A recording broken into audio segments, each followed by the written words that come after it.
So, ayan. Happy lunchtime sa inyong lahat dyan. Sa mga kumakain dyan. Ayun, magluto tayo ng ito, ampalaya. Ampalaya para pumait yung mga sweet dyan. Ay, joke lang. Siyempre, magluluto tayo ng ampalaya kasi wala na tayong choice. Ito lang yung ulam natin na available for today. Ayan, siyempre, hahaluan natin yan ng itlog. Ano pa ba? Itlog, bawang. Yun, kasi wala tayong kamatis. Ayan na lang. So, pagtiyagaan na lang natin ang ating ulam. Kung hindi pagtiyagaan pala, masarap din ito at saka syempre, healthy din. Ayan, sabi nga, ang ampalaya hindi, kasi nga 'di ba yung maraming ayaw ng ampalaya. Hindi lang mga bata, pati rin yung mga may ibang matatanda na ayaw sa ampalaya. Bakit kaya? Mapait naman ang ampalaya kaso pag nasanayan mo na yung taste niya is okay naman siya, 'di ba? So ayan. Hiwa-hiwain lang siya natin na manipis. At saka wag na natin siyang anuhin ng asin para hindi mawala yung pait niya. Kasi mas masarap naman yung ampalaya kasi yung nagbibigay ng sarap dun sa ampalaya is yung pait niya. Yes. Sarap ang ampalaya. Lalo na pag yung iba gusto nila yung ampalaya na ginagawang juice.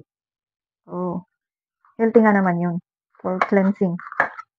Tapos pag fresh na fresh yung ampalaya is mapait na mapait siya. Pero malaki rin naman yung benefits na makukuha ng ating katawan dito sa ampalaya.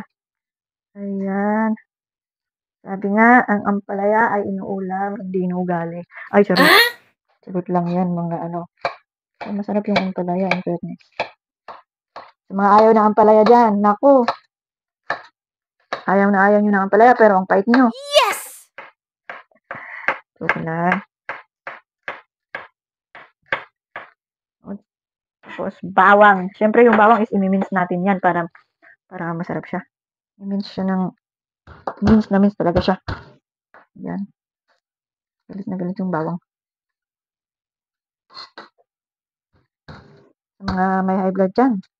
Sa mga ayaw din sa bawang dyan, nako. Aswang is real. Joke. Siyempre, sabi nga, di ba? Sabi nga kasi, yung mga aswang daw takot sa bawang, di ba? Napunta na tuloy sa aswang yung usapang ampalaya. Ayan. Mimins lang natin siya. Yung very fine siyang mince. Ayun. Ayan po. At syempre, yung main ingredients is yung itlog. Yan, mawala sa atin is yung pagkain ng itlog. Ayan. Mapaagahan man o tanghalian or hapunan. Basta bet mong mag-ulam ng itlog, why not? Lagyan natin ang asin.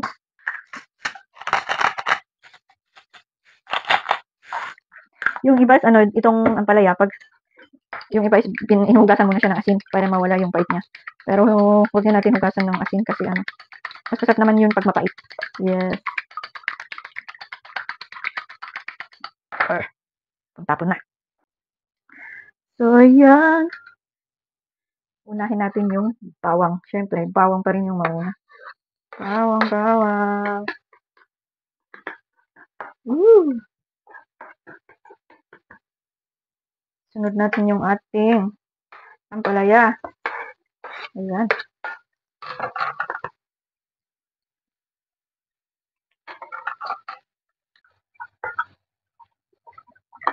Lagyan natin ng paminta. Depende na sa inyo kung anong gusto nyo ilagay. Ayan.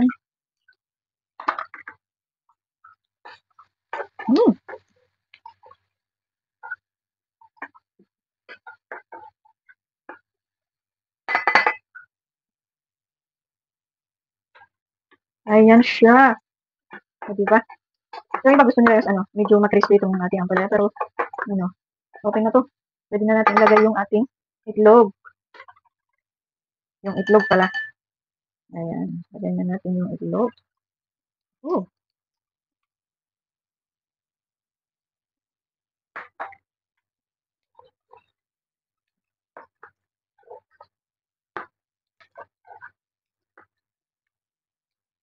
Ayan, creamy-creamy.